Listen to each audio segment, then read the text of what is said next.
దువ్వెనలు use చేస్తున్నప్పుడు వాటి పళ్ళు అనేవి చాలా షార్ప్గా ఉంటాయి కదండి. సో అవి దువ్వినప్పుడు మనకి నొప్పి అనేది వస్తుంది కదా. అలాంటప్పుడు మనం పెనంని కొద్దిగా హీట్ చేసి దాని మీద ఇలా దువ్వెనని లైట్గా రబ్ చేసామనుకోండి, ఆ పళ్ళు షార్ప్నెస్ అనేది తగ్గుతుందనమాట. అన్నం వండినప్పుడు మామూలు మూత పెట్టామనుకోండి, అన్నం అంతా పొంగిపోతుంది కదండి. సో అలా పొంగకుండా ఇలా జల్లెడని మనం మూతలాగా పెట్టామనుకోండి, అన్నం అనేది పొంగకుండా ఉంటుందన్నమాట. వాటర్ అనేది పైకి రాకుండా ఉంటాయండి. ఈ జల్లెడనే కాదండి, మనం రైస్ కుక్కర్ చిల్లులు ప్లేట్ వస్తుంది కదా, అదైనా పెట్టుకోవచ్చు అనమాట. మీరు చూసిన ఈ టిప్స్లో మీకు ఏది చాలా యూస్ఫుల్ అనిపించిందో నాకు కామెంట్ సెక్షన్లో తప్పకుండా తెలియచేయండి. అంటే ఇలా టిష్యూ పేపర్ తీసుకుని దాంట్లో కొద్దిగా పౌడర్ అనేది వేసి మనం షూలో పెట్టామనుకోండి, ఆ స్మెల్ అనేది రాకుండా ఉంటుందన్నమాట. అంతేకాకుండా చిన్న చిన్న పురుగులు అలాంటివి చేరకుండా ఉంటాయండి. ఈ వీడియో కనుక మీకు నచ్చినట్లయితే లైక్ చేయండి, అలాగే మా ఛానల్ని సబ్స్క్రైబ్ చేసుకోండి. ఇలాగా ఇయర్ రింగ్స్కి కాడ పెద్దగా ఉంటే చాలామంది బటన్స్ అనేవి వాడుతూ ఉంటారు కదండి. సో అలాంటి బటన్స్ లేనప్పుడు మన దగ్గర బొట్టు బిళ్ళ ఉందనుకోండి, ఆ బొట్టు బిళ్ళని ఇలాగ మనం బటన్ లాగా యూస్ చేసుకోవచ్చు అనమాట. ఇలాంటి చిన్న చిన్న టిప్స్తో మన టైంని అలాగే మన మనీని చాలా సేవ్ చేసుకోవచ్చండి. నెక్స్ట్ టిప్, నేను ఒంటి సబ్బు తీసుకున్నానండి, కొత్త సబ్బు.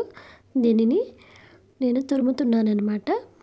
ఇవి చూడండి, ఇలాగా నేను తురుముకున్నాను అనమాట.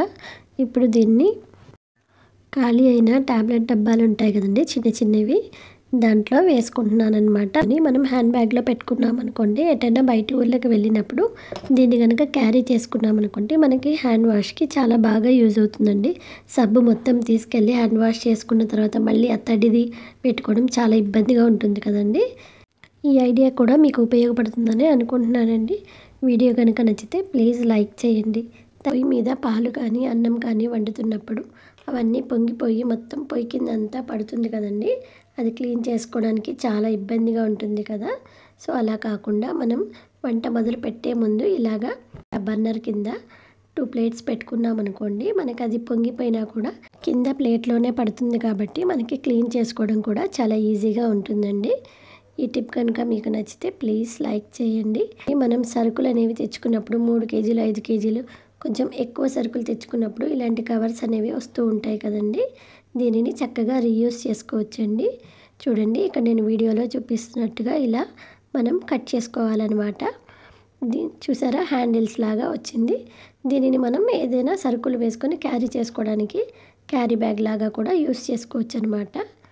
నెక్స్ట్ టిప్, కత్తెరలు అనేవి కొన్ని రోజులు వాడాక బాగా హార్డ్ అయిపోతాయి కదండి.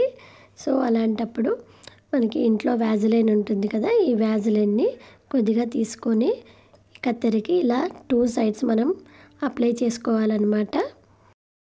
వ్యాజిలైన్ లేకపోతే కొబ్బరి నూనె అయినా వేసుకోవచ్చండి. ఇలా మొత్తం రాసేసుకొని ఒక 2-3 టైమ్స్ మనం కత్తెరని ఇలా ఆడించామనుకోండి, చక్కగా ఫ్రీ అవుతుందన్నమాట. ఈ టిప్ కనుక నచ్చితే లైక్ చేయడం మర్చిపోకండి.